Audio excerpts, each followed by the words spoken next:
કલ્પૂસ home ટેસ્ટમાં તમારું સ્વાગત છે। આજે આપણે બનાવશું બટાકા પાઉં।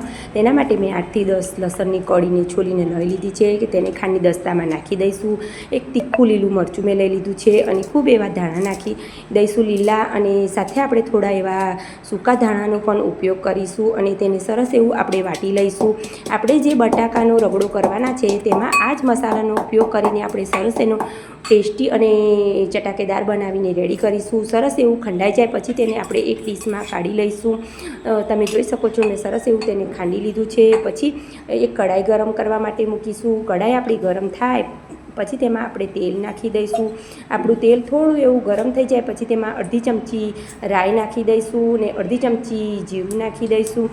જીરું અને રાઈ સરસ એવું સંતળાઈ જાય ત્યાર પછી આપણે તેમાં અડધી ચમચી હિંગ નાખી દઈશું। હિંગ અને બધું મસાલા સરસ એવા સંતળાઈ જાય પછી આપણે તેમાં જે ધાણાની મરચાંની પેસ્ટ બનાવીને રાખી હતી તે નાખી દઈશું અને તેને સરસ એવું સાતડી લઈશું। આ બટાકાનો જે આપણે રગડો બનાવીએ છીએ તેને આપણે પાઉં સાથે આજે સર્વ કરીશું। તમે રોટલી જોડે પણ તેને ખાઈ શકો છો।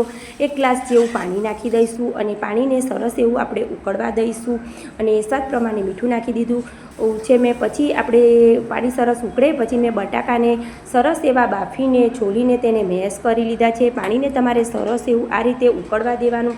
તમે જોઈ શકો છો સરસ એવું આપણું પાણી ઉકળી જાય પછી આપણે જે બટાકાનો માવો કરીને રાખ્યો હતો તે નાખી દઈશું।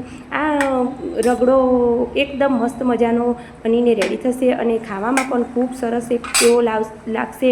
તમે જેવું પાવભાજી ખાતા હોય એ રીતે જ આ રગડો બટાકાનો ખાવામાં મજા આવે છે ખાવાની। તેને આ રીતે થોડું એવું મેશ કરી લઈશું અને તેને સરસ એવું ઉકળી જાય આ રીતે ઘટ્ટ થઈ જાય ત્યાં સુધી તેને ઉકાળી લઈશું અને ઉપરથી લીલા ધાણા નાખી દઈશું। આમાં આપણે સૂકા મરચાંનો પણ ઉપયોગ કરવાનો નથી। આપણો મસ્ત મજાનો બટાકાનો રગડો બનીને રેડી થઈ ગયો છે। તેને આપણે સર્વ કરીશું। ઉપરથી લીંબુનો રસ નીચોવી દઈશું। મસ્ત મજાનો બટાકા પાઉં આપણા બનીને રેડી થઈ ગયા છે। તમે તેને એન્જોય કરી શકો છો। તમને મારી આ રેસીપી ગમતી હોય તો મારી ચેનલને લાઈક કરજો, સબસ્ક્રાઈબ કરજો અને શેર કરજો।